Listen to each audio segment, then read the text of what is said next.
Whatever you have to do, build hedges. What is a hedge? A hedge is saying, this is not movable. I don't cross this line. No matter what happens, I don't do this.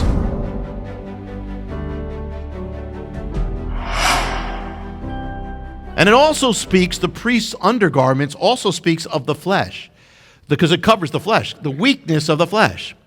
A key principle in God is everybody's got weakness. Take note of it and cover it. Don't leave your weakness exposed for the enemy to use. This is like the Samson principle. Samson was so strong, incredibly strong, yet it was all undone because of his weakness, not because of his strength. He was blinded, he was enslaved, he was humiliated. Why? Not because he wasn't strong, but because he never guarded his weakness. So it didn't matter. In the end, his weakness overcame his strength. So in your life and so in your walk. The enemy is going to be looking for weakness. He'll look for them in any part he can find it. And he knows it already. You be wise and cover it. Take precaution. Take preemptive action. The priest must cover his or her weakness. Know what it is and take action to protect yourself. And don't pretend that you don't have weakness, and don't pretend you can't be tempted. Everybody can, and the worst thing is when you think you can't, that's when you're probably going to fall. The undergarment covered the flesh. Paul covered himself. Paul, he said, I have to take precaution.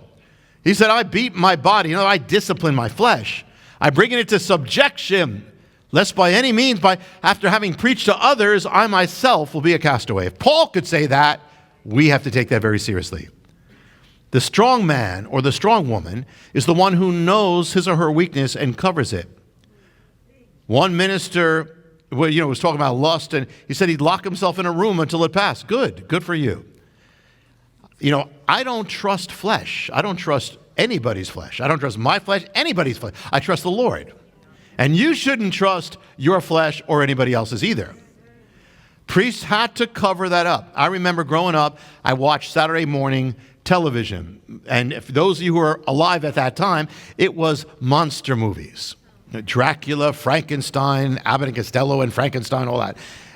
And there'd be the time when the old gypsy lady would say of the Wolfman, even a man who is pure in heart and says his prayers by night may become a wolf when the wolfbane blooms and the moon is full and bright. Now, it's not biblical. There's a problem right there, because you're not supposed to just say your prayers at night. You're supposed to be praying at all times.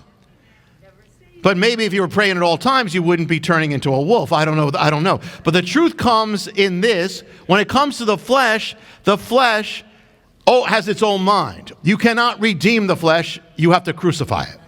You can't give it room, it will never listen. It'll be, and when if it pops its head up, if you give it room to pop its head, it'll be just as bad as when you were a new believer, when you were unsaved, because the flesh doesn't change. The Spirit is what does the work. Trust the Spirit, not the flesh. Distrust the flesh so much that you cover it up with God's covering. Example, you had an alcoholic past, cover it up. Take precaution.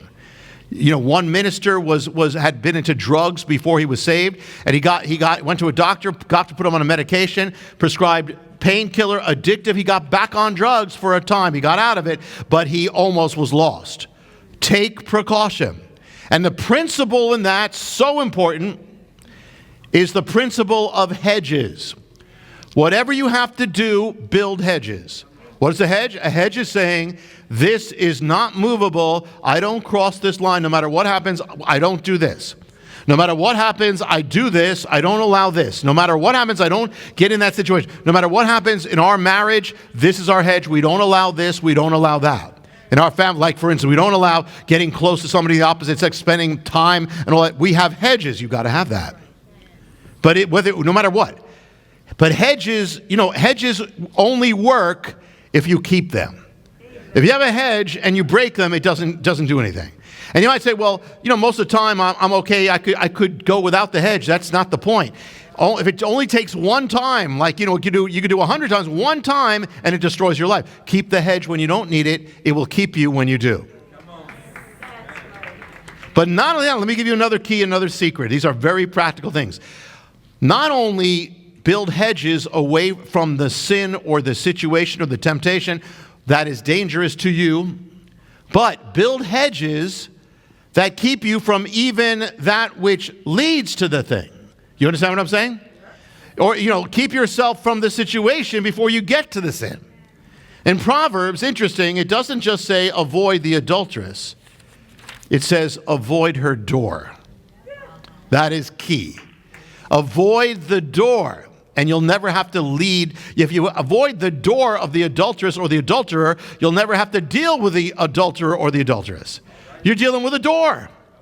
And it's a lot easier to deal with a door than it is with that. You understand what I'm saying? Deal with the door. Cut it off before the door to the temptation. Build your hedge so you never even go to the door. You never get in that situation. You know that, hey, if I'm in this situation, I'm weaker. If I'm late, if I'm tired, if I'm arguing, whatever, then build the hedge so you don't get there. See, you could become strong, you could try to be strong, or you could be strong by eliminating your weaknesses, taking precaution against your weaknesses. The more you do that, the more strong you'll become. And people will think you're the strongest believer. They don't know you have a secret. Because you're not resisting the temptation of sin, you're even wiser. You're resisting the door, and the door is a lot easier to resist than the sin. That alone is worth the price of admission, and it's free. So that's it. The Hebrew says the undergarment is to cover the priest's Hebrew erva. Try erva. Erva means his nakedness, but also can mean his shame or shameful things. Everybody has some shameful things.